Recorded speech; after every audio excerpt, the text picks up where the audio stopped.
Hi there.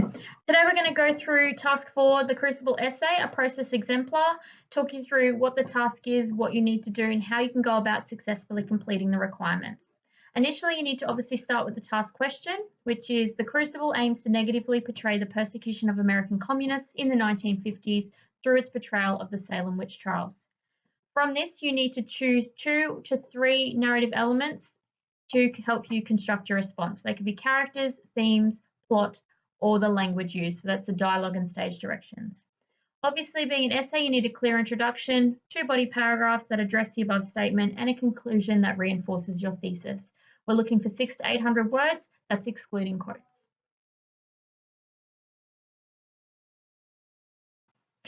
So now you should have obviously read the Crucible and examined the stimulus documents. You should have examined the narrative elements as well and have constructed some analytical paragraphs on a practice question to gain some teacher feedback. You're moving towards now drafting and reviewing the essay genre and deconstructing an example, which we're going through here. You'll then work on your own individual task with the task question and then submit your final copy. Your thesis statement is your overall argument or opinion regarding your topic or question. It is what your entire essay hangs itself on. So you need to make sure that your thesis responds to the task question, so the Crucible aims to negatively portray, whilst also incorporating reference to the 2 or 3 narrative elements that you're choosing. Your choice of adjectives and adverbs in the thesis statement will indicate to the extent which you agree or disagree with the statement made. You need to make sure that you have a clear thesis because that's what you'll be referring to and proving throughout your essay. So the importance of a thesis is paramount. You need to make sure that you've got a clear thesis statement that you are going to prove. Here are some examples.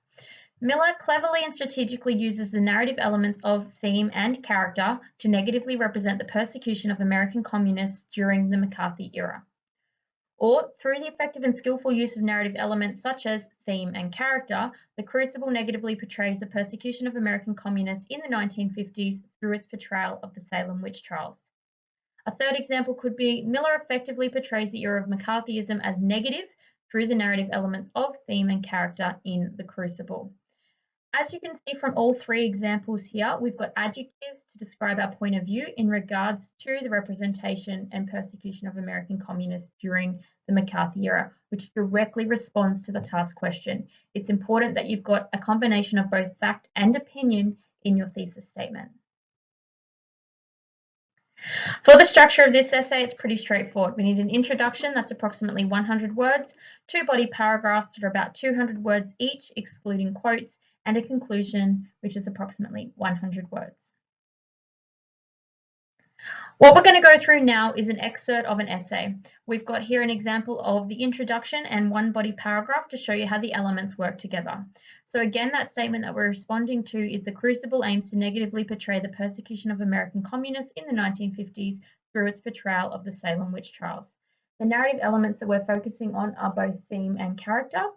And the thesis statement that has been created is Miller cleverly and strategically uses the narrative elements of theme and character in the Crucible to negatively represent the persecution of the American communists during the McCarthy era. It's really important that in your essay that it is word perfect. You've got drafting opportunities and the ability to word process. Make sure that you proofread carefully. It needs to be grammatically perfect as well, with impeccable referencing to both the stimulus documents and the play. You need to have in-depth references to the stimulus and play with specific, purposeful, relevant quotes. Remember, you've only got 1 quote each of stimulus and play per body paragraph, so you need to make sure that the quote that you choose is the best representation of what you're trying to prove. Your ideas need to be organized by narrative element with clear and explicit links to your thesis. You need an introduction and a conclusion that tie your ideas together. And lastly, have academic, purposeful writing. All right, so we're going to start with an introduction here. There is no passion so contagious as that of fear. Fear certainly spread like disease through American society during the era of McCarthyism of the late 1940s and early 1950s. Through the manipulation of the House of Un-American Activities Committee, Senator Joseph McCarthy caused the unjust persecution of hundreds of individuals suspected of supporting communism. Arthur Miller, an American playwright of the era, was a victim of such unjust events, and as a consequence, felt inspired to write his 1953 play, The Crucible, which is an allegorical account of the McCarthyism period using the 1692 Salem witch trials. Through The Crucible, he sought to convey his own traumatic experiences of the McCarthy trials and to criticize the pervasive atmosphere of fear which ruined many lives. Miller cleverly and strategically uses the narrative elements of theme and character in The Crucible to negatively represent the persecution of the American communists during the McCarthy era. As you can see there, we've got an introduction that has a hook, a relevant quote or statement about the major aspect of the topic that makes me want to read on. So in this respect, we've used a quote in surrounding the notion of fear. We then have a transition statement that links that opening hook statement to the period of McCarthyism, giving a bit of background information about who Joseph McCarthy was and what the period was about. We then link to the play and to Miller himself, giving a bit of background information about why he wrote the play. And then lastly, the final statement in your introduction is that thesis. Okay, so the thesis just told us that our first body paragraph is about theme and the second one is about character. For the purpose of this particular exemplar, I've split the body paragraph over the next 2 slides so that I can identify the elements more readily. Let's have a look at the example. Through Miller's use of theme in The Crucible, the McCarthyism era has been strongly and effectively represented in a negative light. In particular, the theme of fear and its destructive effects is foregrounded in the play. This theme is applicable to not only the Salem witch trials of 1692, but also the McCarthy trials of the 1950s. This fear spread through both societies, changing people and impairing their judgment. In his 1996 document, Why I Wrote The Crucible, Miller reflects on this ability of fear to damage society, particularly in the context of McCarthyism era. He remarks that fear doesn't travel well, it can warp judgment. Miller, 1996, para 1. The reference is included there in brackets. This reflects the widespread fear in America in the 1950s, which caused the House of Un-American Activities Committee to proclaim rash and unsubstantiated judgments upon accused and convicted communists. The fear aroused by this period's propaganda against communism resulted in the warping of reason, which led to the conviction of communists or sympathizers. The individuals were not a danger to America, but were jailed or blacklisted, thus destroying their lives as they were prevented from entering into society again normally. Hence, Miller reflects on the harmful effects fear had on the population of the 1950s America and the lives it destroyed, and as a result of the fear caused by McCarthyism. Therefore, he considered this era as a negative time in history and portrayed it such through the allegory of the Salem witch trials in The Crucible. Here, our body paragraph has a topic sentence that links the element to the thesis. We then explain that topic further, and we contextualize our stimulus quote. We put the quote in from the stimulus, and we specifically and explicitly analyze that quote, making links to not only what the quote is telling us, but linking that to our thesis statement. We then have a sentence that links our stimulus quote and evidence to the play. We're going to continue our paragraph on the next slide. So this is direct continuation. There would be no page break in this at all. The damaging effects of fear is effectively explored in the play. There's our link there. Such effects include the hanging, ostracism, and imprisonment of individuals accused of being involved in witchery. Hale states to Danforth that there is a prodigious fear of this court in the country and that it does not follow that everyone's accused is guilty. Miller, 1953, page 88. This shows the fear of the Salemites for the court that causes such harm to the people of the town, symbolizing the American courts of the McCarthy era. In both societies, individuals were unjustly accused and convicted as a result of fear for what witches or communists represented. Miller endeavors to portray the harm caused as fear warped the ability of those in power to judge and convict with reason, to the detriment of those convicted.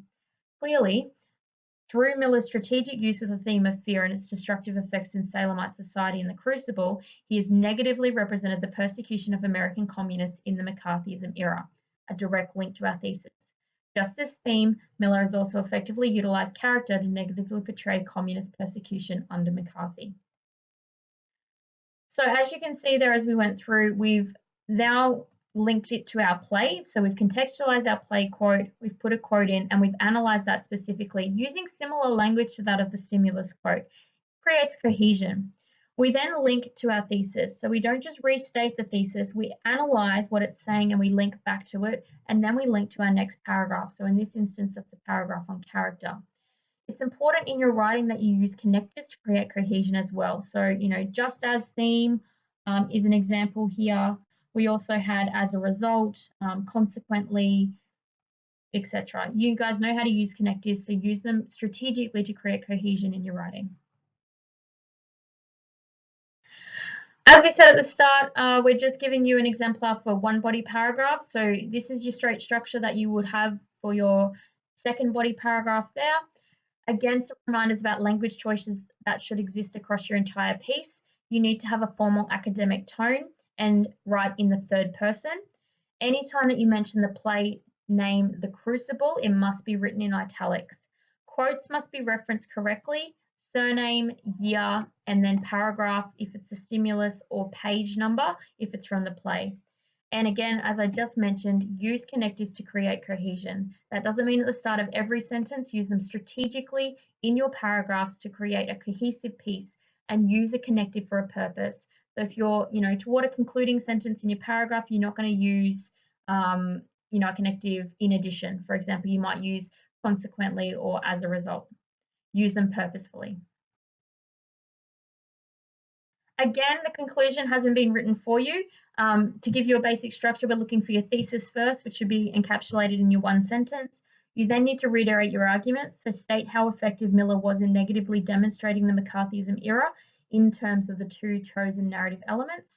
That'll be about 2 to 3 sentences. And then you're going to finish with a general statement about the importance of playwrights or authors and what they can teach society. A sentence to finish there. Remember, again, just to remind you, your essay needs to be word perfect and grammatically perfect. You must take note of referencing. You only really have 4 opportunities to reference, so you need to make sure you do it perfectly if you want to get in that VHA range for that particular criteria. Make sure that the quotes that you choose are the best quotes to represent your point of view and that they are analysed in depth. Again, there is almost a whole criteria on your task sheet in regards to analysis. So you need to make sure that the analysis is in depth and proves your thesis throughout your essay. Ideas need to be organised by the narrative element with clear, explicit links to your thesis throughout. Your introduction and your conclusion needs to be purposeful. Your conclusion is not just restating your introduction in the past tense. Okay, you need to think about purposefully wrapping up your ideas and proving your point. And throughout, we've got academic, formal, third person, purposeful writing.